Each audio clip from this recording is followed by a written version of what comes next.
Well, hello, and welcome to my Whiskey Den, your favorite public access whiskey review show where craft whiskey is king, and a proud partner of the Bar Cart Co-op. And before we go 1 second further, Mike, what do we have to tell our guests right now? Tell them to do it, Mike. Don't forget to like, comment, subscribe, hit that bell notification to find out when new episodes are coming out. Comment in the chat down below if you're watching this after the fact. Join us in the chat for all the live shows. We're some really nice people that we have in the chat. That is true. And I also want to talk about some upcoming things. Now, I don't know. I saw people got their bags, but I don't know. You got one right there. Oh, right there. Hold on. Let me blow you up. Mike doesn't like when I say make you big. He gets all upset about that. You always make me big, Patrick. That's it's right. the way you say it. It's the way you say it. Well, that's Roll what that beautiful bean footage right there. All right. Manhattan. The Manhattan from our friends over at Stave and Bean. Getting some of the first releases. So I got, let me get it up here if you can see this one. I got that one too. This one sounds phenomenal as we just got here. So that's going to be a tomorrow. And the other one we went with was this one right here. Ooh, yeah. Yeah. My one friend Jen at work, shout out Jen if you're out there watching. This is pretty fantastic. She got excited about that. So just wanted to let you take a look at that, think about it. If you get a chance, once we actually get a chance to have some, we'll have like a little review show of it, or maybe on an upcoming Sunday show or episode. I already had some, man. I was sipping on the Manhattan pre-show. It's bloody fantastic. Yep. So I just don't want to. I don't want a coffee show soon. Yeah, I just don't want to gush over it if I haven't really had it, So I'll gladly gush over it. I don't feel like that's fair. But it's gushable. It is, but it did show up very promptly within like 2 days. It was pretty crazy and way better than some of the parts I order for work. Kind of crazy. But thank you everyone in the chat for stopping in. We always appreciate you doing that. It's good to see you, Mike, Ben. What are you guys doing? It's good to see you this evening. What have you been? Good to see you too. What have you been up to? Knocking off small home projects. Listen, all these little nagging things. That's what I've been doing. I understand that, and that stinks. Are you actually back at home? You're actually back at home, Ben. Now, yes, I am. Is this for an extended period of time, or Not are you really. back on the adventure again? Yeah, a couple more days, and I'm headed back up for the Kentucky Bourbon Festival. Mike will be joining me there, and we'll be staying at the Hotel Four Roses. And you're going to Bushwood? We're going to Bushwood. You're going to Bushwood, son of a bitch! Oh, you lucky having people. A great time. So, if you ever get a chance to stay at Hotel Bushwood, it's it's pretty insane. Well, I guess it's Hotel Four or Hotel Roses. Yes, but it's in the Bushwood Estates. district. Yeah, it's pretty insane. The Bushwood condos. Right. So, all right. What we were doing tonight is we're gonna have a little sampling, a little taste off between some unique stuff. I haven't been feeling 100% today, so I'm just gonna be having some light sips and going for some. I don't know. I'm not gonna get hammered tonight. Sorry, it's not happening, folks. It's well, I didn't want to leave you two hanging. Plus, I've wanted to taste one of these quite a bit because Mike made it sound like it was a rye that was up my alley. I think so. I think that's a really good one to start with. That's what I want to do, baby. Yeah, because there is no aggression to that rye. Now, what we're talking about. Oh, you want to talk about? You got the wait. Hold on, Mike. I'm going to make you big. You're going to make me big? Make me big, Patty. But I got to swipe you left to Make do him it. big. Oh, yeah. Ooh, it's a sexy label. That's fancy. So tell me about it. What's going on? It's a good looking label. So this is all J. Rieger distillate. J. Rieger Kansas City Distillery. That was a revived label. Ryan maybe was on the show last summer. Talked with him. But this Rieger's put this down early on with the help of dearly departed Mr. Pickerel. This is a bottled in bond rye whiskey. It is 6 years old. I'd be fully honest, Rieger's is fine. I don't have an issue with them, but my expectations were low. Just because I didn't want to get, because I was kind of expecting how, some ryes where there's either an aggression that can hide things, or they could hide it with the proof. Well, this at 100 proof, and it doesn't drink like 100 proof. I think it's extremely drinkable, but I was really surprised of how much of I was getting a craft rye vibe off of it. So I'm really curious what you guys think of it. So this is some of their earliest stuff that they actually laid down themselves. This is all theirs versus the Rieger's Kansas City is partial theirs and source whiskey, then finished in sherry. Yep. Which I have always actually did like that. I did, yeah, and that's a fine drinking whiskey. I was just expecting it. We've all had it, a rye whiskey that is just, it has an aggression to it that might not have been necessary, and I was expecting that, but I'm very pleasantly surprised by the nose and taste of this rye.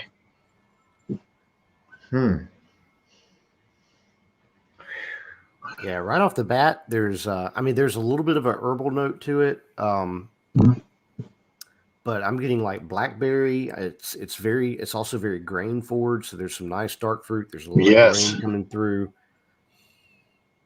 Some good, classic kind of brown sugar notes, but the blackberry was a good note on that. Yeah, this is lovely. It's really nice on the nose.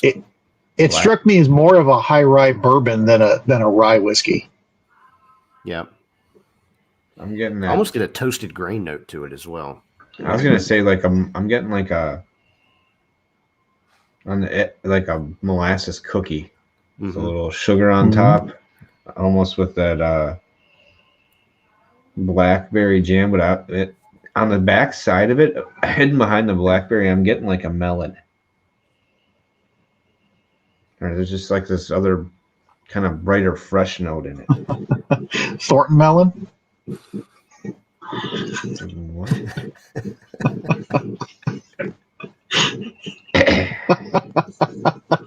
It's starting. Doesn't take long these days, does it? No, it doesn't. I'm just gonna inhale the vapors. I get a little black tea. I get a little like a black, almost sweet tea and honey note in there too. Yep. And I'm starting to get almost that toasted grains turning into more like a warm rye bread note for me. What type of wood did they use on this? Just because it's hidden in the background, but it's not, it's not very impressionable comparing to some of the other notes coming off of it. All right, so here's the picture I'm getting on this nose right now. Warm rye bread with somebody's taking like some butter, and they swirl some cinnamon and brown sugar in the butter, and it's spreading and melting over that warm bread. That's kind of the nose I'm getting on this right now. Mm-hmm. And it's making me hungry.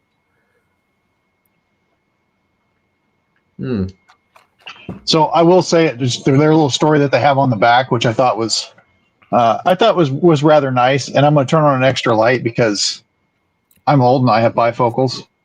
Wow. Our 2021 bottled in bond straight rye whiskey, barreled in the fall of 2015, represents the first whiskey distilled in Kansas City since Prohibition, and the first barrels laid down at J. Rieger and Company in nearly a century. we proudly present this rye to you in remembrance of and in tribute to one of our founding partners, Dave Pickerel, which I thought was kind of nice. It has a nice heat to it. Yeah. Or like warmth without kind of going over the top per se.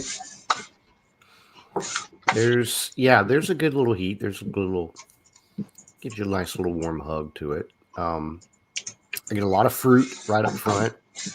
There's a little bit of barrel and proof spice kicking towards the back end, but I've got to go in for another sip here in a second because the finish all of a sudden took this really weird sour turn for me. That was just like, oh, that's odd. I was getting nice cinnamon and baking spices on the front end, like the first 2/3. I'm trying to find that sour note. It's later on. And Dave was Like asking what the 5 mash. seconds later. Oh, sorry. Go ahead. Yeah, Dave was asking what the mash bill is on it, and the mash bill, it's 96 rye, 4% malted barley. Okay. Yeah, I get the fruit. It's almost it's jammy. It's kind of like a mixed berry jam, and then there's those spicy or the baking spice notes there. What's going on, Josh? It still takes a little bit of a sour turn. I have not nailed down what exactly that is, but it's a little bit. It's interesting, almost like sour candy, kind of like. Like there is. It's like that drying like sourness on there. Like, right. Not quite warhead strength, but it's like but I mean, like, it's got this weird right. little bit of, like you said, like a drying and like a little bit of a puckering tone to it as well. Right. Like, it does make your mouth move. And that It's like there's a flavor. It's like that fruit just goes sour on the back end, and I'm not saying. And at this point, going into it, it's not like that's necessarily a negative thing exactly. It was just different. It was unexpected, totally unexpected turn on it. Mm-hmm. But I like it. That's a good rye. Yeah. It's got some unique character to it. I mean, I think it's definitely a good Patrick rye. Yeah, it's got some nice complexity. It's a little bit more peppery, kind of, and like a little bit of heat on the middle and back end, rather than getting like an anise or something like that. You know what I mean? There's a little more barrel note to it. Yeah, but you do get like the fruit notes and stuff on the front end, and I get like that little caramely baking spice right away. That's starting to turn. Hey Ed, how's it going, buddy? Yeah, there is Ed. And we got Josh Gardner in the house. Mm-hmm. Josh, there's getting to be almost a pecan pastry note coming on to it now, right across the back end of the tongue, about the middle part. Some of that cinnamon's really starting to ratchet up a little bit the more I sip, and I'm getting a little bit of a toasted nut kind of thing going, and that, that's. I don't know, you guys. All right, you remember when we first tried the Rua? It was like that bear claw pastry kind of thing. Yeah, I'm getting almost a little hint of that coming through on this, and that's immediately where my mind went, was the Rua, and just reminds me that kind of that cinnamon pastry and pecan kind of thing. But then there's that kind of jammy fruit and all in there too. So the more I'm sipping this, the more I'm really liking it. I think it's a little bit richer than what the Rua is. Yeah. As far as like the baking, no, it's even with the baking spice notes, but more like the molasses kind of feel to it. I think it's just a little bit richer in that aspect. And this actually has a really nice finish to it, because it's a long finish. Mm-hmm. Like I'm still feeling it now. I don't know if that's just because of the way I was feeling, but it has a really nice, it's a drying effect finish. So it's one of those things that's going to make you want to go back. I don't know if you're getting that or not, but I'm getting that, where it's like, I need to go back to put something, get something to drink or get some pretzels or something. It's something that's like forcing you to continue on with the evening. Right. Yeah. I think there's enough, for me, there's enough subtleties to it that I would not recommend trying this in the middle of a pack of anything. Right. And I think it's. I'd be really curious what this would do with some pairings, like food pairings in particular. I think if you had something even sweeter, it might really bring more out in that rye. Because this isn't going to overpower any meal. I think the meal is going to enhance this whiskey, at least for me anyway. But it could. See, we're gonna have to have someone on who does like food pairings, just because I find that very interesting. I was gonna branch off on that now, but we could get lost for like 45 minutes before we come back. Just because I was like, I could see this being like a desserty kind of Christmassy thing, but it also has like this. It has like a neat kind of little peppery punch, so that there's like a steak it could go with as well too. That I think I could really like add to. Yeah. Just there's different ways to go about it when you get into that. That's all. So, as someone who has rye issues, Patrick, yes, would you agree this would be a good one for somebody who doesn't like rye? For someone who doesn't like rye, yes, but I think it is the owner who doesn't like black licorice or anise, I would say, but it does have some of the peppery notes might be a little bit strong. It has a lovely amount of like fruit notes and stuff on the nose. Night, Callie.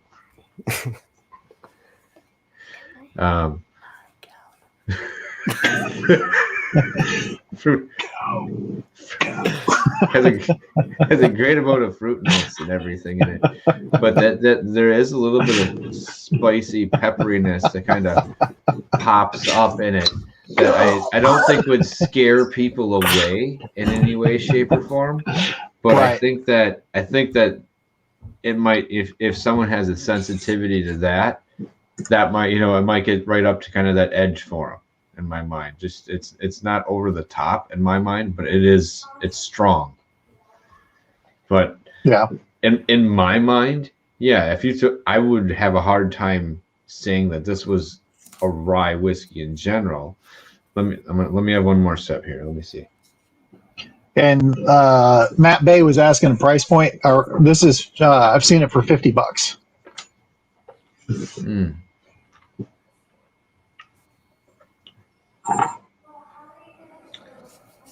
I wouldn't have guessed this as a rye, or maybe a high rye bourbon, like 25-30%.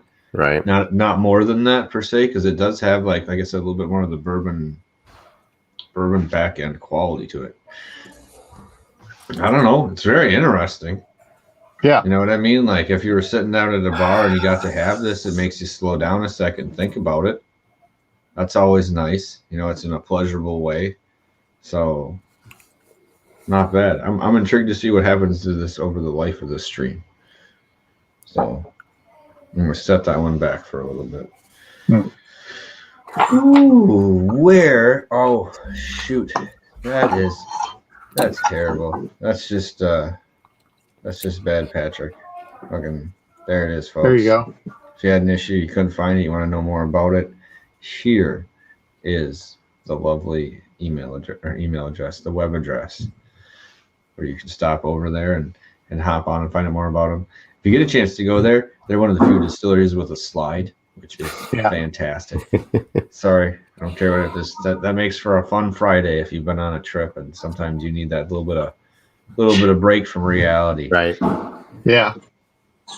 Hell yeah. So what's next? We got some disturbing. I think we should go to Maltzilla. Are you kidding? I thought that was going to be at the end. I thought that was going to kick some ass and just hold me down. I feel like it made me feel like I was going to get stomped on. But we have faith in Mike. I don't think you're going to get stomped on. Okay. Got faith in Mike. Right. We're going to it. Ooh, she's a dark one. I'll tell you what, that Rieger set the bar high, though. That was a nice start. Very interesting, So this dark beauty. Oh, I like a dark beauty. There it is. Our very lovely and talented friends over at Whiskey Crusaders were talking about this because their local did this as a single barrel pick of Balcones. It is Balcones single malt, single barrel pick that is called Maltzilla, the Fury of French Oak. Hold on here, sorry. Let me bring that back up. And this one is let's see, distilled April 2017, bottled August of 20, and finished in French oak, or aged and finished in French oak. And it is a beautiful dark mistress. Wow. And it is coming in at 65.2%. Almost looks like someone melted caramel. Oh, it is. The Baroness just said that this is going to be funky, and she is spot on. The nose has got some major funk going on. I'm in like damp cellar kind of territory, funk coming off of this at first. Damp cellar, but I'm smelling like oh God, what is the candy? It's candy my dad, sugar daddies. Yeah. Yeah, all that funk is starting to lift away now, and we're getting some serious fruit coming on in here. Oh wow, man! It's like candy peaches. Yeah, all the candies. I was going pears, man, but like pears, peaches. Oh yeah, apricots. I'm lost in there. There's all sorts of shit going on. It's intense fruit. I mean, like yeah, and some of it just on the edge of candied fruits. I mean. Just on like the edge of like being overly ripe, like getting into that funky side of it. Like this reminds me and honestly, every time I smell this and I get into it, I think the same thing. On the first Total Recall movie, when he's asking Arnold to pick the woman that's going to be in his fantasy, and he was just like, right. "Oh no, demure, sleazy." Because it's like, oh, we got this nice sweetness or whatever, and you're like, oh, I'm gonna get hurt. Right. Oh. And you're going to enjoy every second of it. Yeah, that's exactly right, Kevin. Yep, and then also, Dave was saying fruitcake, the good kind. And this wow, is like I'm amazed by the fruit notes coming through. I was gonna say the syrup from a can of peaches. I mean, that's how intense this. Wow. Okay, I'm going in. All right.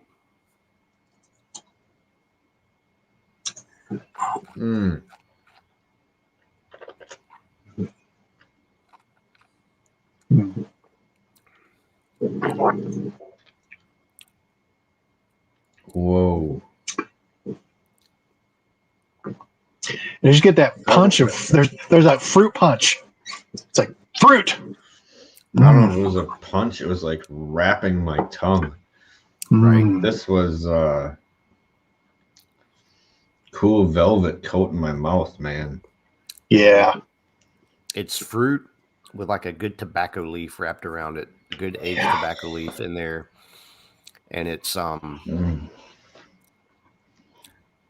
there's some funk going on in there. This malty funk going, and the complexity on this is just pack it up and let's call it a night. We'll fill up the rest of this glass. Wow, that's a fantastic whiskey. I got to be careful with it now. I don't care what year it's from. I had it this year. That is a fantastic malt, man. Wow, just. It's elegance the way it's put together. It's layered, but like I said, it's like this heavy velvet, just like dragging the flavors across your mouth, man. It is.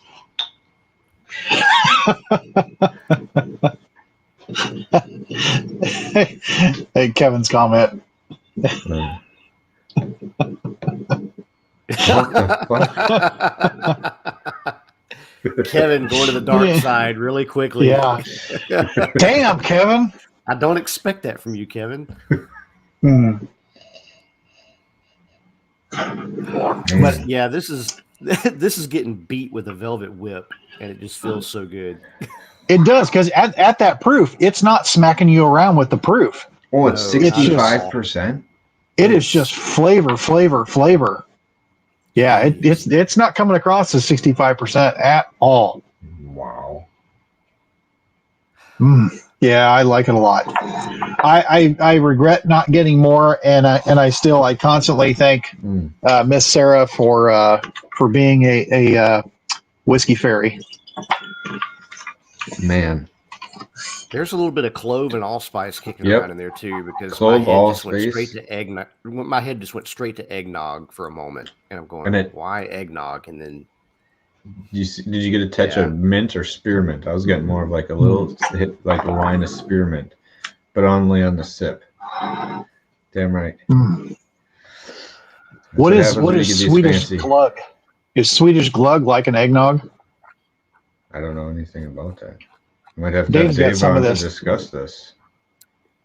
That sounds like a Christmas question for Dave. Like Dave might have to come on the show. Share. Yeah. Right? Yeah. Do we need a recipe, Dave? We're going to get on you for that. All right, here. Man. I am not ashamed, Tim. I am not ashamed at all.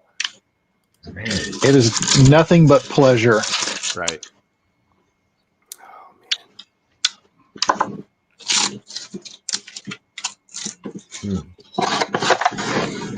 In all the good ways. Nothing creepy. Mike, you're setting a crazy high bar.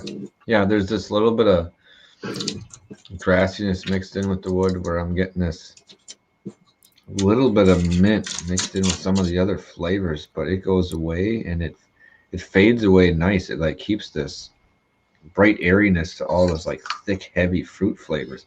I can see that mint in there, yeah.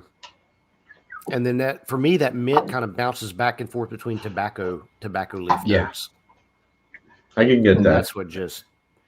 You could fall into like that, almost that clove type of cigarette, something you could be having too at some point, or I don't know. Okay, I got to put this damn thing down. Okay. Oh, geez. All right. Do I have to? I do. I was just having sips and I like sat there for a second. I'm like, okay, that's going to be something that gets you into trouble. That is all right. 2 for 2. I'm going to go right now. Right. I don't know how the blend's going to go, but right now that's 2 really sharp whiskeys. If you can find those, great. If you can get to the distillery, they both have a pretty good lineage of having something unique if you're going there. So don't be afraid of anything that they actually do have if they don't have what we're talking about today. Whiskey Crusaders, fucking awesome choice.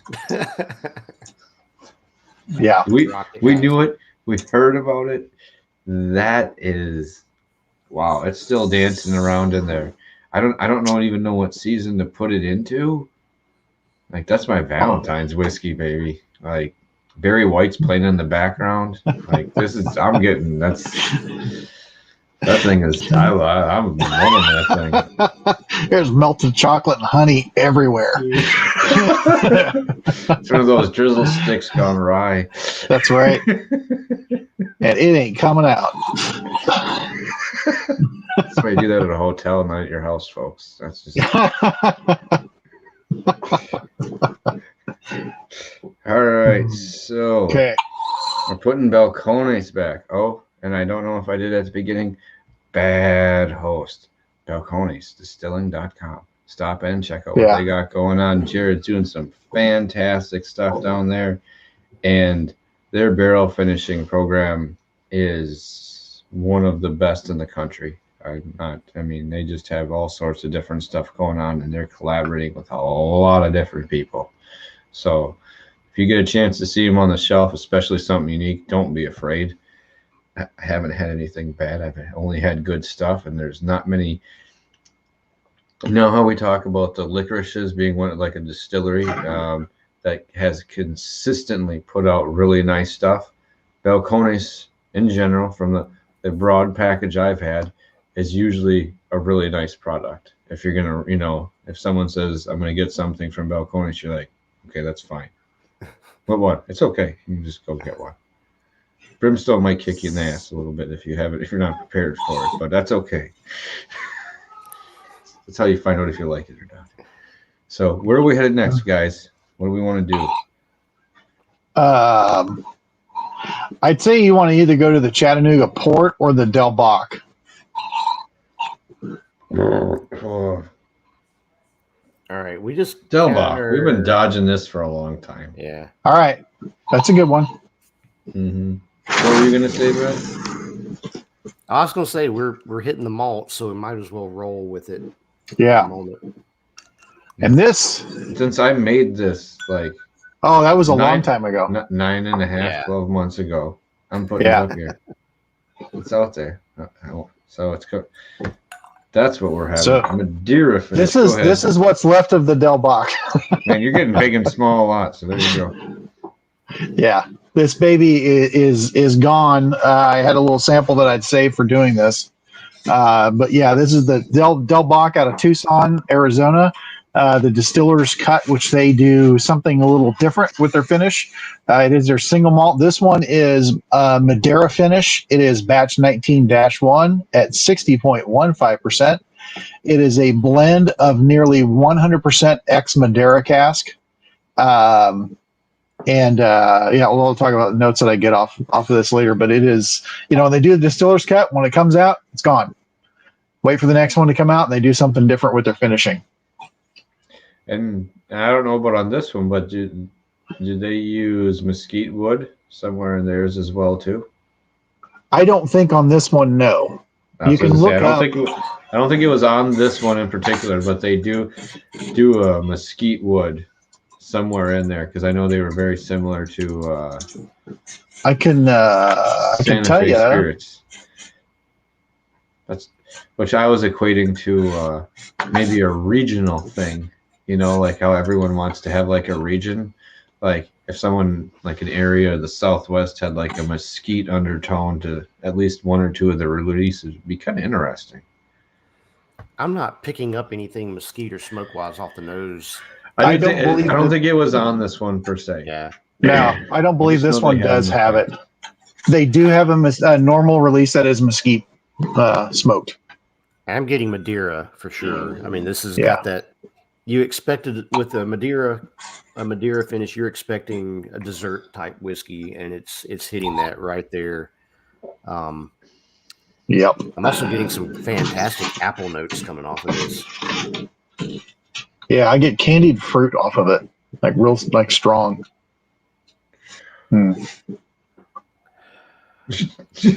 Like dried apples and caramel. Sorry, I was reading what Miss Chambers, what the wrench put up. I don't know. This is you're getting just a light amount of malt notes. This isn't overpowering. Where sometimes you get some American malts that you can tell are almost trying to mimic a Scotch. Some of the malts they're using. Yeah, this really doesn't fit that. Someone trying to chase that profile per se. No, but there's especially coming off of that Maltzilla. Well, that's a hard act to follow. Well, I'm not saying it's underneath. I'm just saying I'm not getting some of those like heathery notes and stuff. No. It's but to be able to follow that, and I think I still get some of the same notes that I got before with the candied fruit and kind of I'm trying to remember what kind of cookies are. It was like a shortbread cookie that had it's a shortbread cookie that had fruit in it that I'd had before, and I don't remember what that's called, but I just wrote down shortbread cookie with fruit. But I still get that off of here, which is really coming off of that Balcones. To be able to hold its own, I think was pretty good. But the Madeira, I think Madeira holds itself up pretty proudly on this. I've never had a bad Madeira. Right. So Madeira I didn't like. But here's what I like about this, because Madeira can be so sweet, it can get overpowering, and it can kind of overtake a whiskey. This one's got some nice balance between the malt and the Madeira finish, and I love the interplay. It's really a well done finish on this one because everything's integrated really well. The fruit notes are wonderful on this now that I'm giving it some more time, but I'm getting like a lovely, like awesome, rich, like almost I'm getting the more I close my eyes, I'm getting like this really cool Christmas dinner in some like older house that has a lot of woodwork. Yeah, this has got Christmas time Like written rich. all over it for me. There's just a great balance between fruit and spice. That's gorgeous. Thumbprint cookie. I think that's what I'm thinking of, Renita. When all else fails, ask for Nita. Yeah. No, man. Apple, apricot. There's a little nutmeg, clove. It's a raspberry. Oh, jeez. Definitely got that cookie pastry kind of note going. I think you hit it, Renita. I think the cookie with the jam. Little hit of almond flour, like an almond flour cookie. And no, not marzipan. No. Keep it to yourselves, chat. No marzipan. Yeah. Looking at you, Tim. This is wow. I'm sorry, but John's talking about a jammy dodger, and I don't know. That's got to be on Urban Dictionary somewhere because that just doesn't sound right. Yeah. Fancy a jammy dodger? Bloody hell. Last week. Can't have any more. Bloody hell.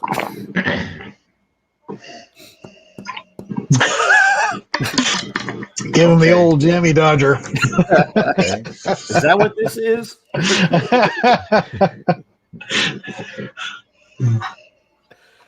No, I was saying this. I wasn't getting a lot of Scotch notes. Now that I'm getting past the nose and into it a little bit more.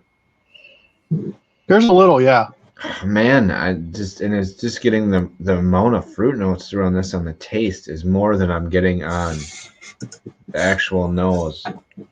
And do y'all want to talk about the finish on this thing? Because it just carries and it does not go away. That spice just lingers with you with the fruit on there. What's up, Donald? Good to see you. A little bit of leather. Just golly day. So I was saying like that like older house where if you're having like Christmas dinner and you got like leather chairs and the old woodwork, like this has wow, damn, impressive little thing.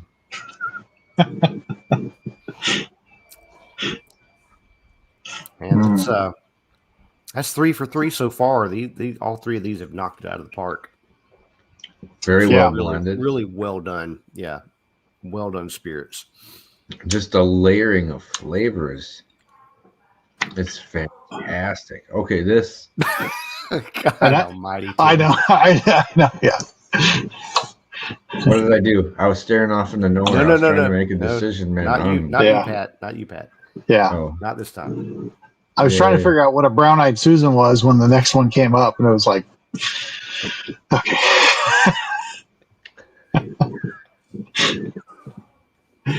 We are having the Del Box Distiller's Cut, Madeira finished.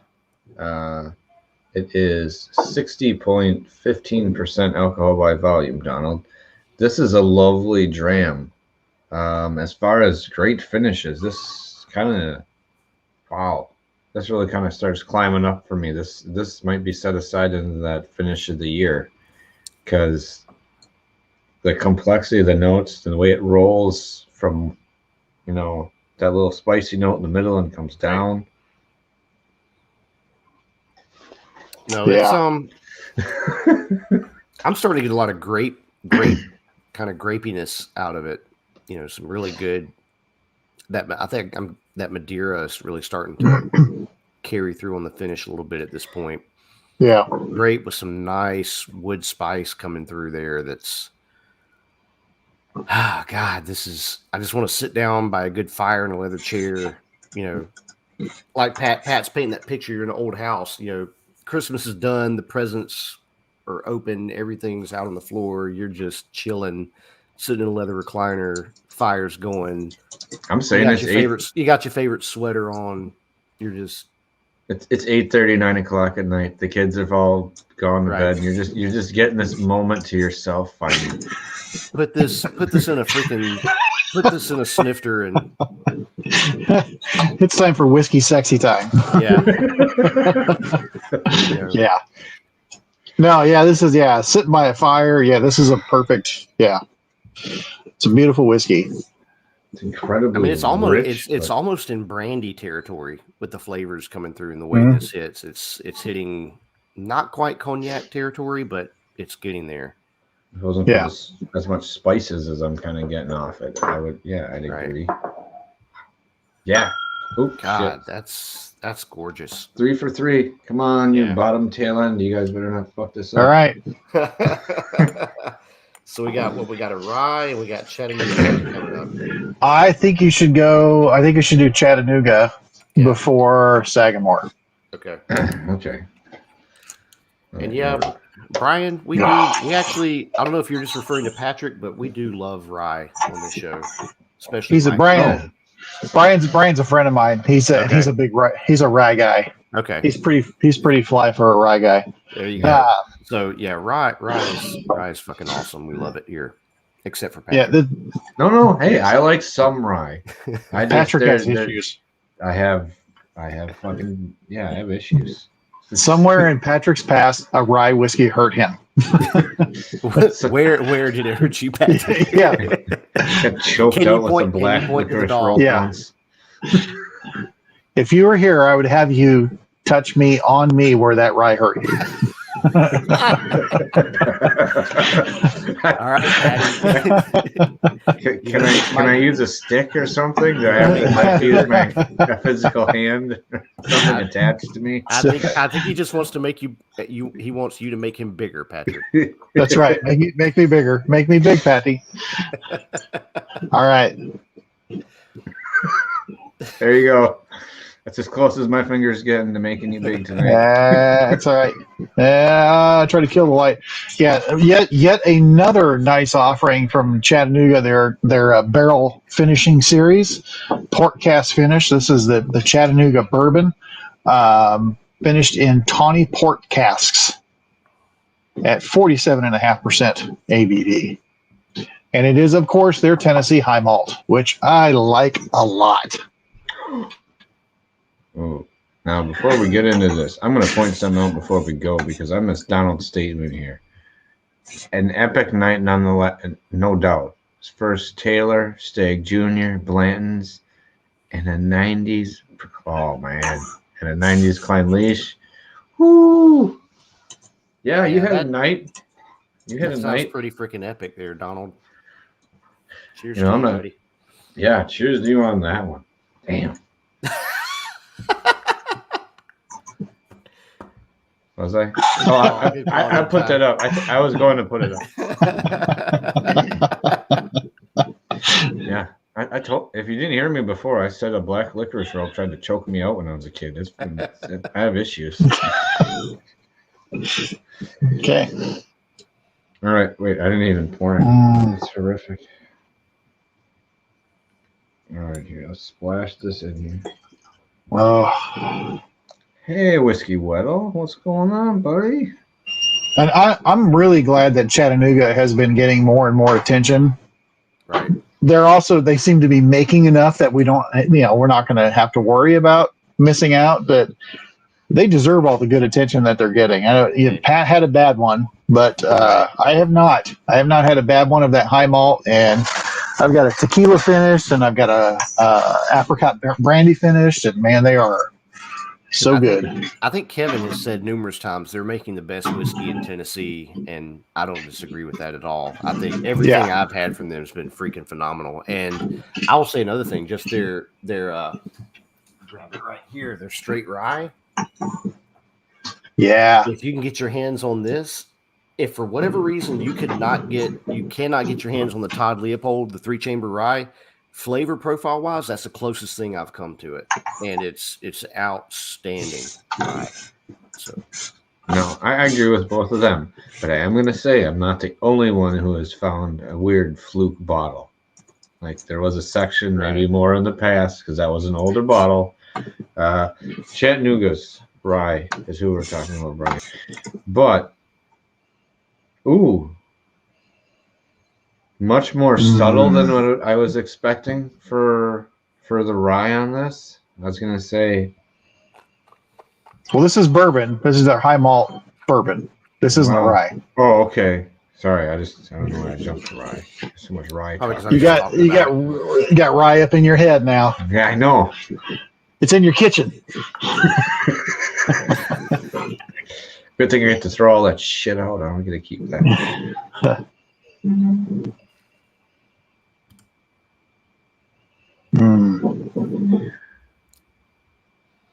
Yeah, we were talking about maybe doing a little taste test that way to see how that works out.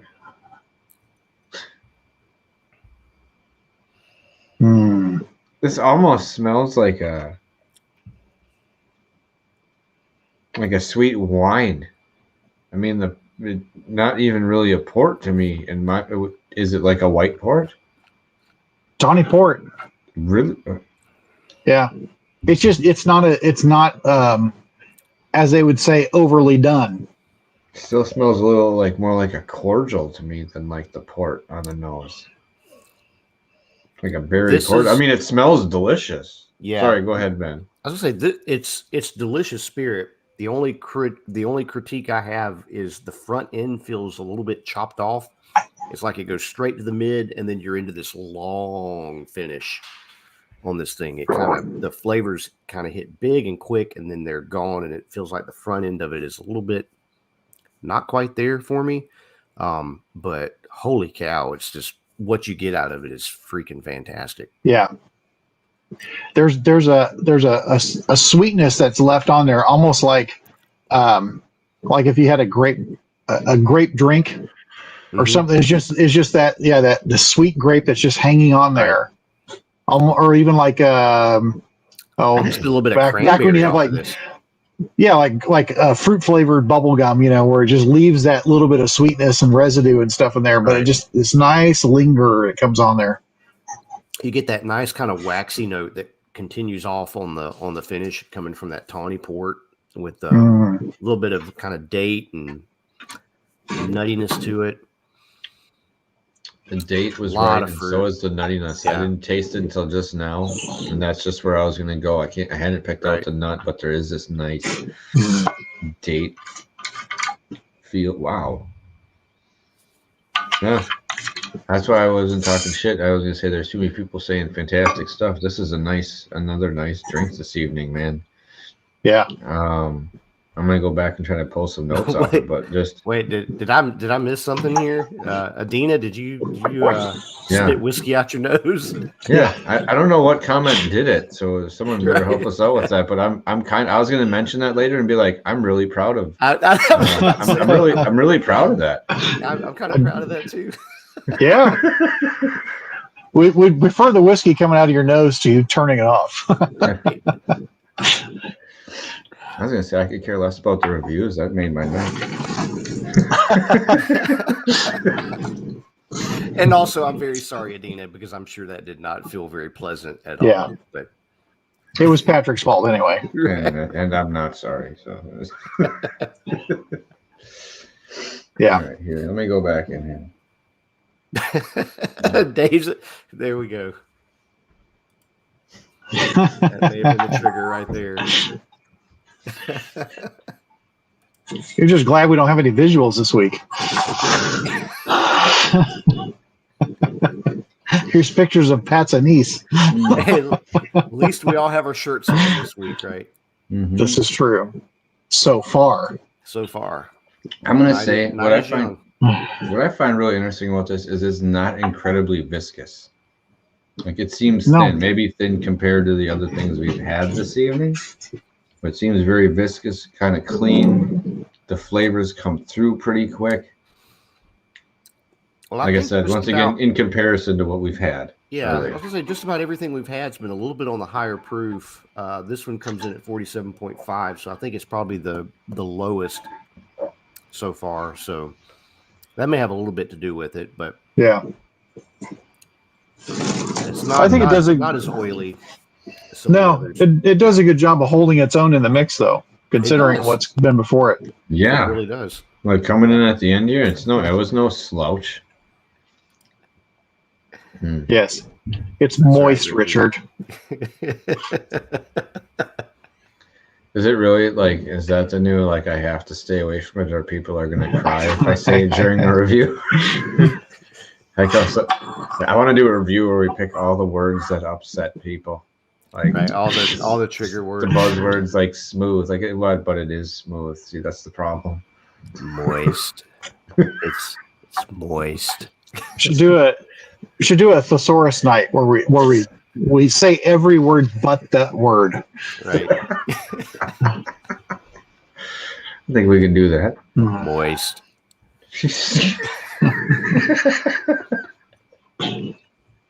I'm trying to drink here, damn it. I want to see it come out your nose.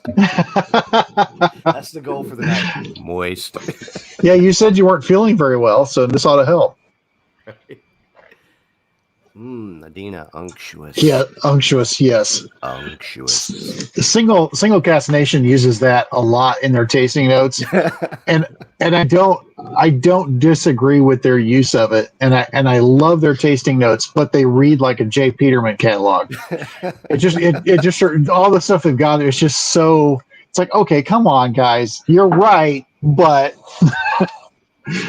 Yeah, dude. Well, Single Malt Whiskey Society, all their tasting notes. That's like, yes. Holy crap, man. That'd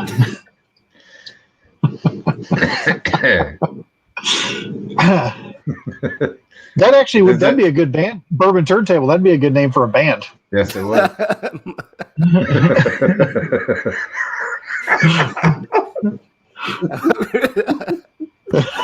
So Alan wants to start a little music project, and maybe I recommend that to him. I like that. It's when you macerate fruit just with your hands. Stifler's fruit. I thought that's called a MILF. Yeah. Oh God! All right, we're going down fast. My nice. We still have another spirit to hit. So yeah, we got one more, and the blend. Yeah, well, it's just sips here. I'm pouring this one out. All right. So this last one, I no longer have the bottle. All right, go ahead. It's like a Pac-Man game, for God's sake. The looms. That's right. Got to catch them all. Right.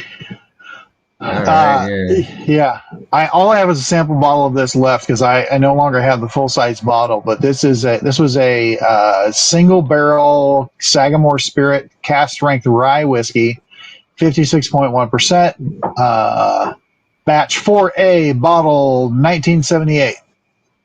Once again, I made this a long time ago, so that's why it's up here.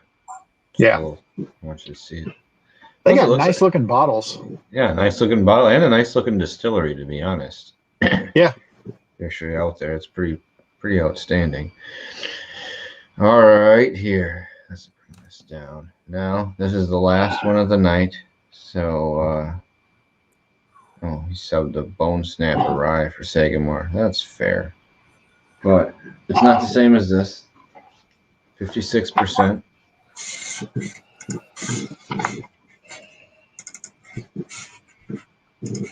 Out of all of them tonight, this one's the most, I was going to say, more wood forward out of all of them. A little wood forward. Mine is coming across a little bit dense and subdued in the nose. I feel like it's going to need a little glass time to open up.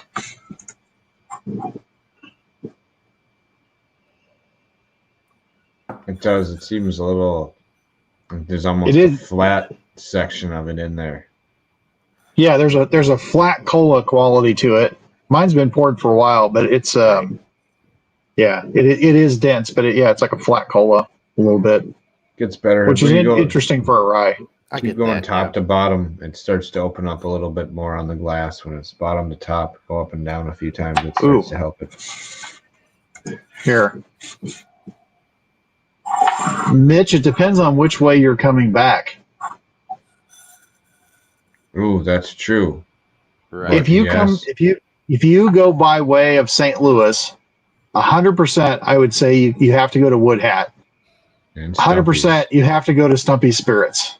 Yep. I think you being Mitch, I think you would get a massive kick out of Gary's setup, and if you got to look at Adam Stump's setup, that still is just, it's freaking beautiful. It is absolutely beautiful, and he's just got wonderful whiskey.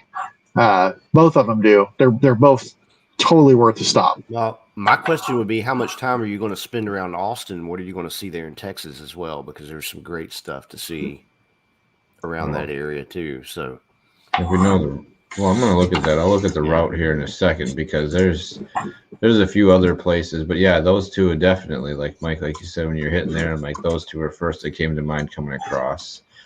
Most whiskey nerds would have a good time at each one of those. Yes. You're in Kentucky, so I don't want to send you someplace you can drive to. I mean, if you're in Austin, go ahead and check out Still Austin. Their column still is freaking massive. Their spirits are good. It's not what I describe as a typical Texas whiskey from what I've had from theirs. But yeah, it's worth checking out the place since you're right there.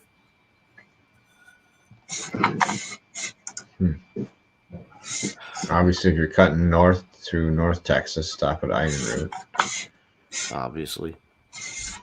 But, and yeah, Kevin was asking about the age of this. It's straight rye, so there was no age statement, but it is straight rye, so at least 4 years, at least 4 is the cutoff. Yeah, this is getting into that kind of classic MVP territory, right? Except I'm not getting the big eucalyptus or dill that I sometimes get off of those. But some of the brown sugar.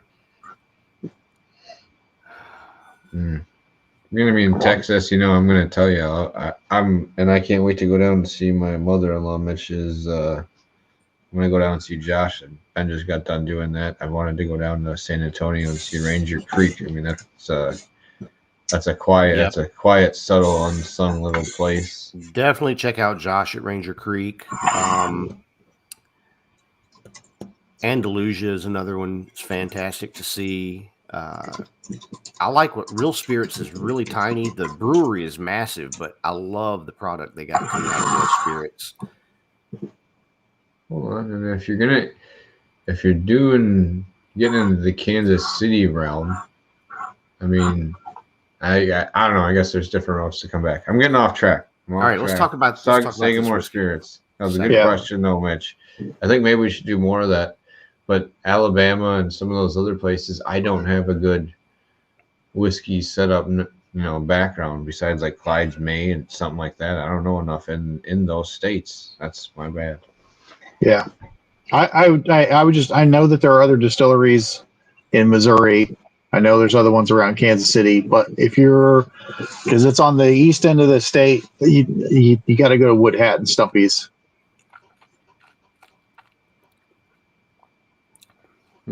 Ooh, okay. There's that eucalyptus on the palate. Oh yeah, man. Not there on the nose, but wow, slaps you across the tongue.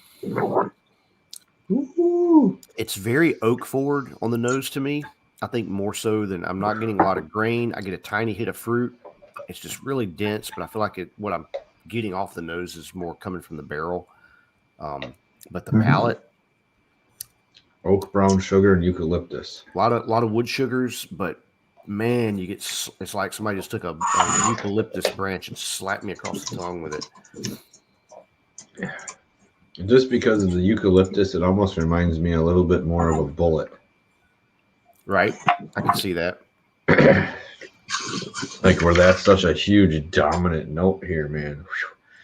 I'm gonna take some water in here before I go back to it. Now, would this be another Patrick approved rye whiskey? Improved? Patrick approved. I don't know. It hasn't hurt you yet?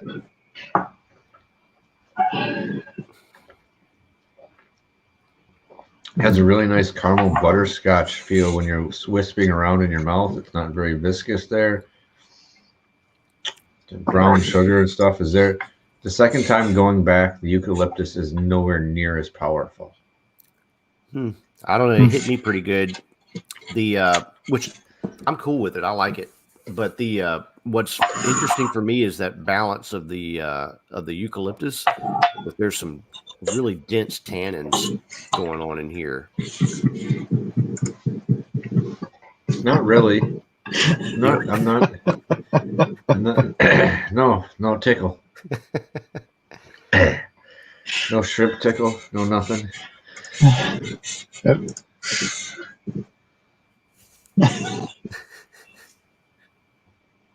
Yeah, there are some, but this one, Kevin was saying he's had more licorice notes in it, and it has some, but it's not very bad. It's the eucalyptus is what is dominant in this one. I'm getting the other notes, but that seems to be pretty heavy. Ooh. Oh, where is on that note? Where is that Mississippi distilling one where Cedar Ridge is? I don't know where that is. East coast of Iowa. East coast of Iowa. Oh, okay. Sorry about that. Mississippi side, not Missouri side. Trying to cheat. I'm starting to get a little bit of that eucalyptus on the nose now. It's opening up a little bit. But it's totally a flat cola with a little bit of a mint and eucalyptus thing going on.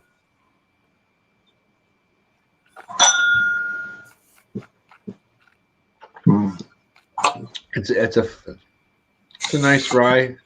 I'm getting like the spearmint. It's not anything exciting for me. Totally drinkable. Leans on the side of good, but it's not necessarily up my flavor profile. There's something odd medicinal that this is reminding me of, the combination of flavors on the palate. There's even a little bit of a creamy, almost like, I don't know, freaking. It's like a cherry.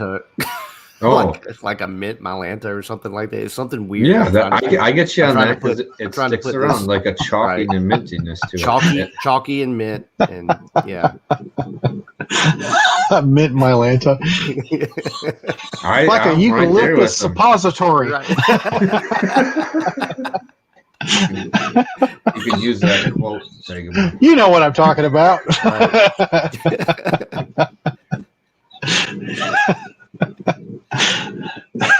But shit. It's nice, but it's not for me. I can see how some people this might be like actually very highly sought after if it was up in your realm of your profile. But it's nice. It's fine. I wouldn't go more than like 60 for it per se, just me, but it's cask strength, so I'm guessing it's more 70, 80-ish, but I'm not sure. I think it was about $60, actually. Okay.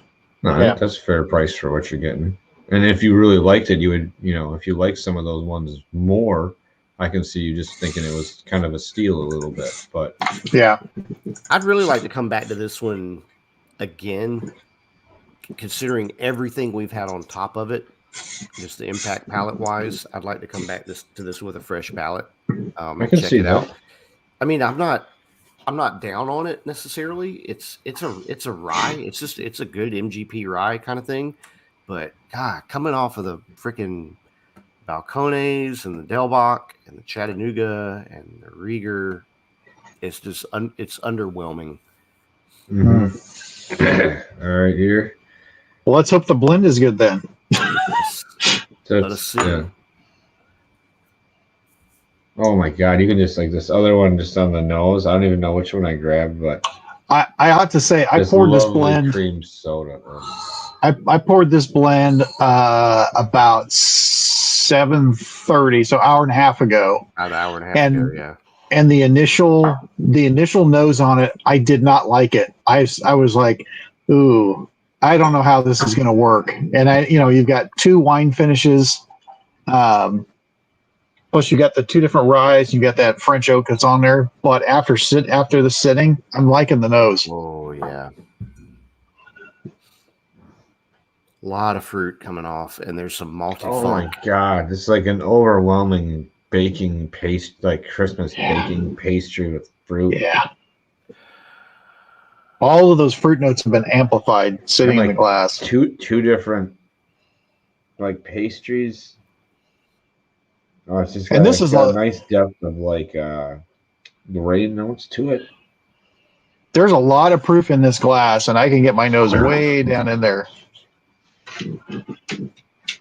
I'm really hoping this palate doesn't suck.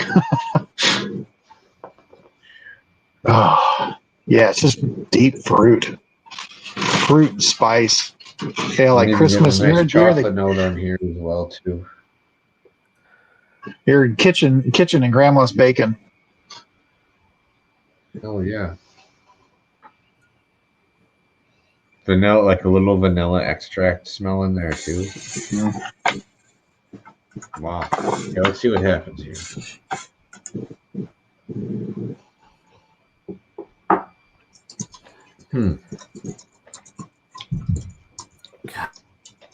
Nice.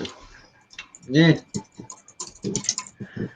For me, without the long-term marriage, it seems it's a nice family, but when you get to know them better, they're really dysfunctional.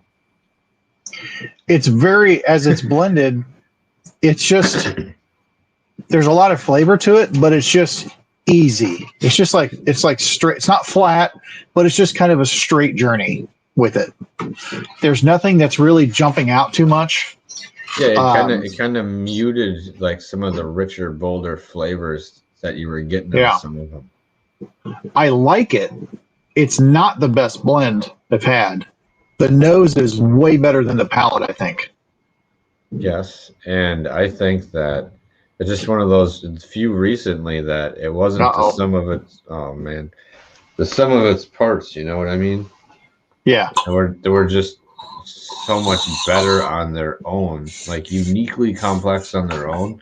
It was too much, and it kind of washed out some of the flavors. So nice, but not mind blowing in that case.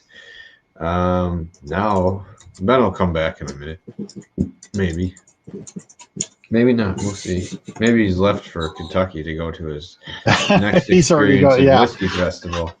Oh, he's rebooting. So yeah. Oh, so he's gonna want me to hang on even longer for him. Okay, so we got. Oh my God. What? We got the tough problem here, Mike. We got 5 here. We were saying top 5 whiskeys we had tonight. What's the order? What's the top order? 5 we've had tonight? The top 5 whiskeys we've had this evening, folks. And actually, for a top 5, I'm okay with it. Like there's some of these that I think if you put them up and had them at a random time, I think they would earn some respect. I'm not saying they're going to land your top 5, but I think I could see some of them being the top 5 or top 3. So there's some damn nice fine whiskeys. So where do you see him? Where do you see him sit? And it obviously shouldn't be me picking, because if you saw my stupid fantasy picks, it's just I did not do well this weekend. So third sip, there's a greater mouth coating to it. It's not as steady and level as it was. More of the fruit's coming off on the palate. I like it more. It's still not greater than the sum of its parts.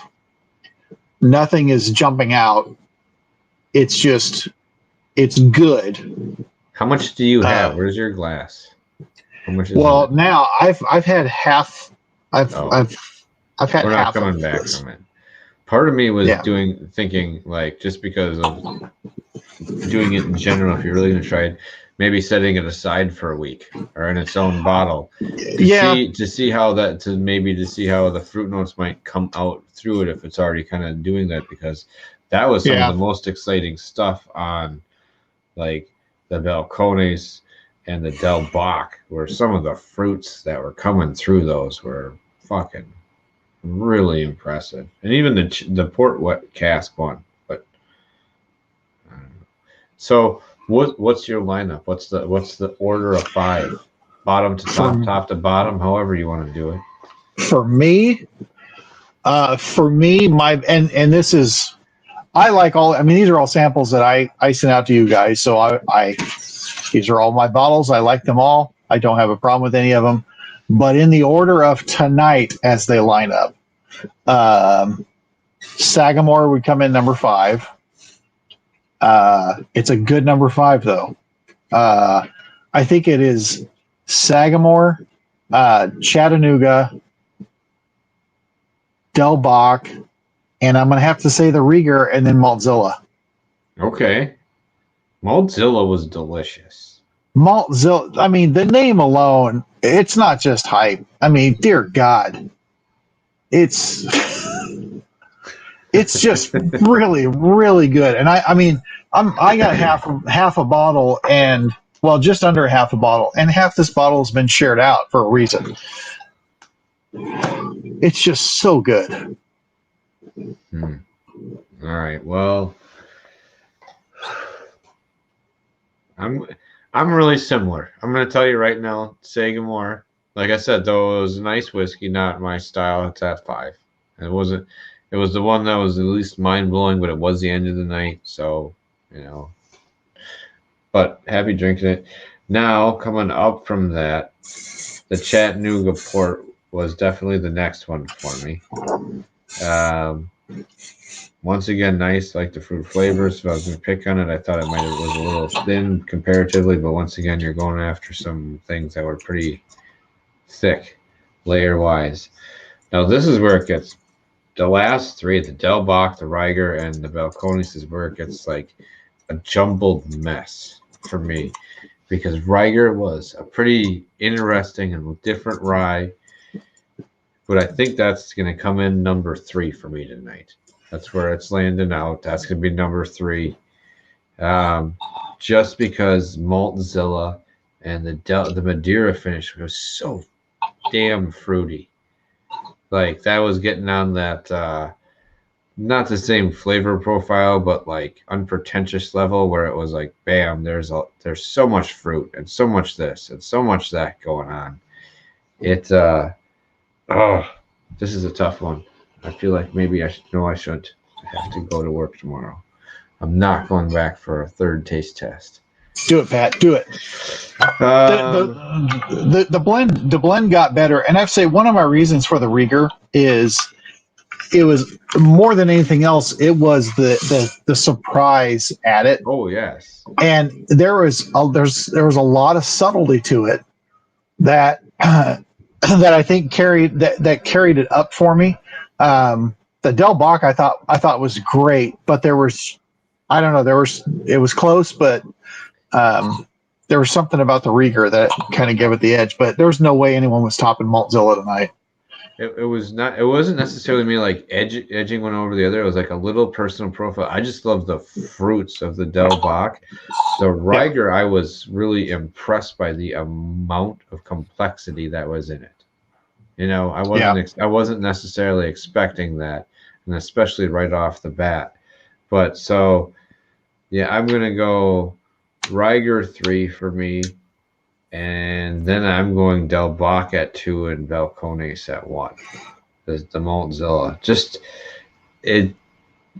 how that one covered my mouth. You know, it was pretty impressive. Ben, I'm glad to see you back here. We deep in thought. Deep in thought, and you should. You're all wrong, and here's why. That's right. Oh, good, a critic. just we need another asshole on the show. That's right. What do you mean another one? Wait, what? No. So it's on you now. We got the 5 here we've had this evening. What's the order for you? Because they're the top 5 whiskeys you've had today. So what's in here? What's the order? Top 5. Top 5.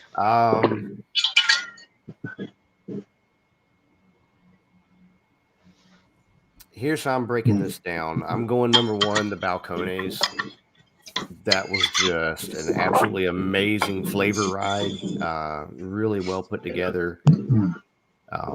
There's so much going on, and it's all structured in a really good way. And this is where it's going to take a little twist. That was 1A. 1B is the Rieger, the rye, because that one totally took me by surprise. I think for its age and for what it is, it's really well put together. It's unique. It's got a nice craft grain forward profile to it. I like the notes coming out of that as a rye, and that had a really fun kind of.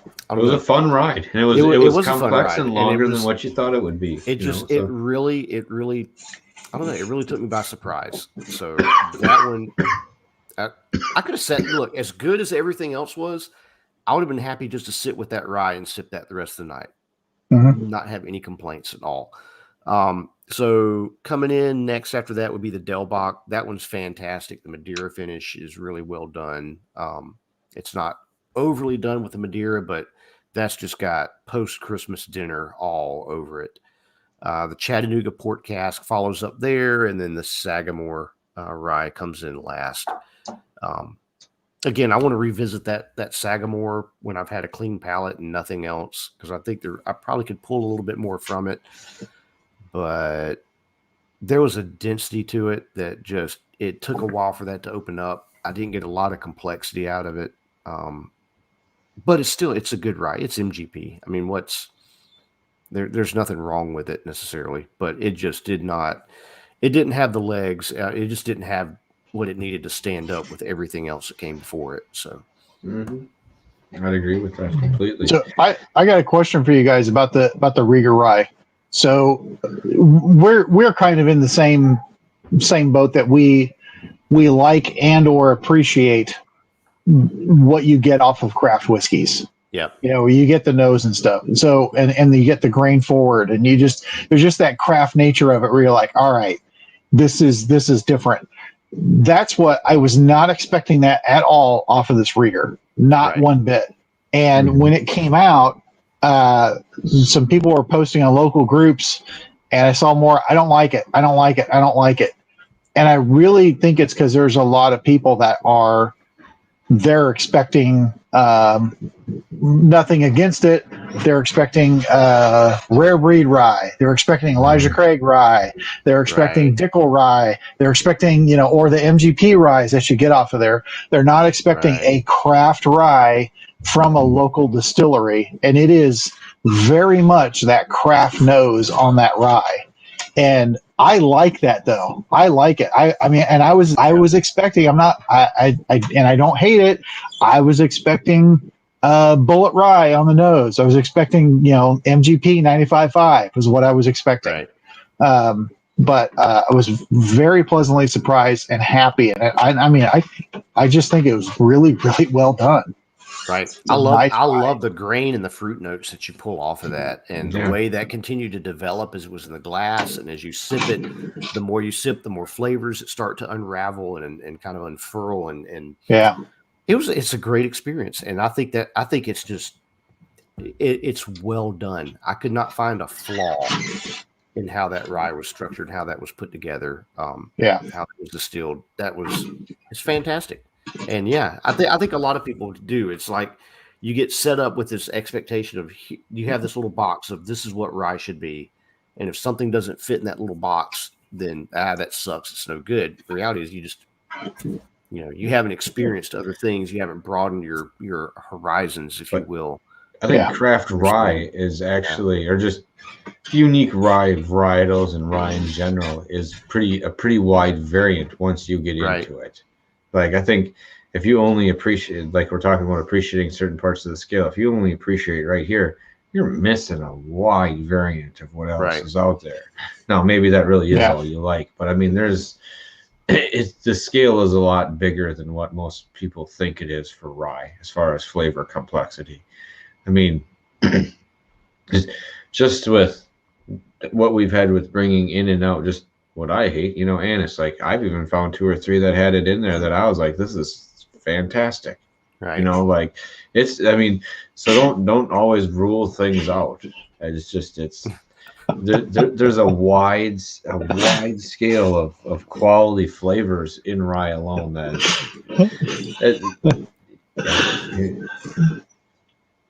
Pat likes a little anise every now and then. Is it time to end the show, Mark? Is that you're giggling like my son, like right as I said it, yeah. Or is it just getting started? Well, we're an hour 20 in, so I'm gonna say no. I'm gonna say we're gonna probably take off here in a little bit. Yeah. Do we have any shows coming up? Or are we just doing a couple more review shows to knock out 5 or 6 like these? Because next week is open, but in 2 weeks, Will Persons from Old Time is coming back on officially. Oh, yeah. He's out of the woods, and hopefully everything is nice and clear. So it should be an interesting conversation with him and his spirits, and be making some mojitos with the rakia. Oh, that one I was excited about. All right. So, and what do we have up here? Oh, and shameless plug. Shameless plug. Did you find it? I might have missed it. Ben, do you have a shameless plug? I have a shameless plug. Yeah, Patrick's got a lot of shameless plugs, I'm sure. Probably not the kind you want to play with, but anyway. You say that, but that's how they get purchased in the first place. Yeah, shameless plug here. No, so I am a part of another YouTube show. He's not afraid to use a shameless plug. Not at all. Not at all. Filthy dirty, baby. That would be shameful. No shame in my game. So, I can play that game too. So, shameless play. All right. So, bourbon turntable. This is so lost. God. How do you bring this back around? It would be better. It would be better if the segue was, all right, well, now I want to plug Christians with Bourbon.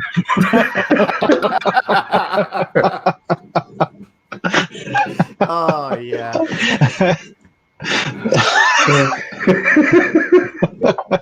Let's mute myself, and then you can talk.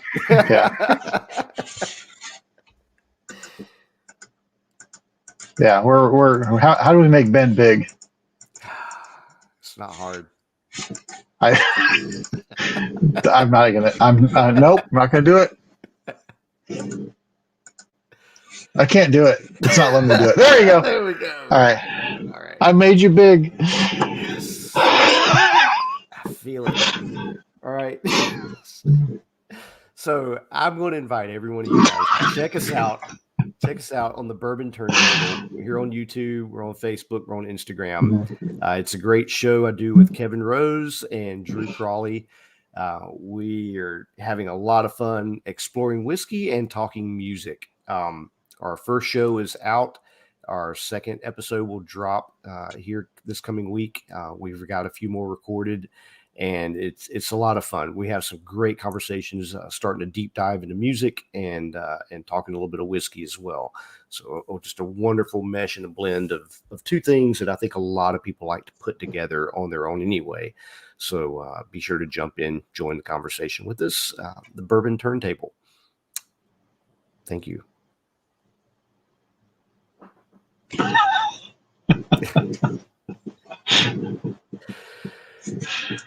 Yeah. It's a little shameless plug, that's all. Right. Are we finishing with a chug? I'm going to ask now. Fuck yeah. We ought to, by God. Since it's just us with no guests to embarrass. Yeah. What am I going to grab here? You know what? I know what I'm going to do. I'm not grabbing a bottle. I'm just sipping out of one of the little mini things here.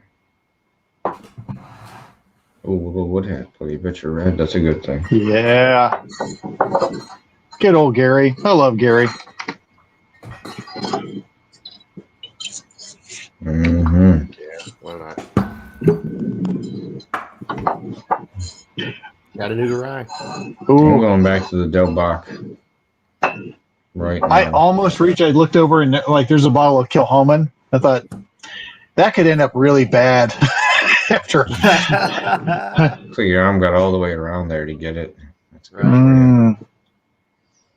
All right. All right. So remember, it's not this. Ben, what the fuck did you smell? What happened?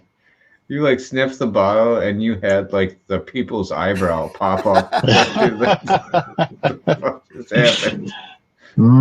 So how good does that smell? What's going on over there? Well, whatever. So thank you guys for stopping in. We really appreciate it. Remember to check out all the places we told you about this evening. Each and every one of them were actually really good. There was just a scale of greatness this evening. That usually does not happen all the time, but it happens more than what you think because most people aren't into craft whiskey, and you should be. So get on the train, and remember, it's not the size of the den that matters. It's the love of whiskey. Cheers, everyone out there. Ooh,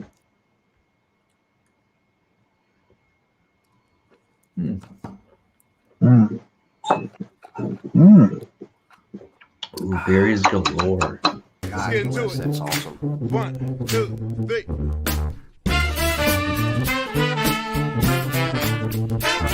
Let's get the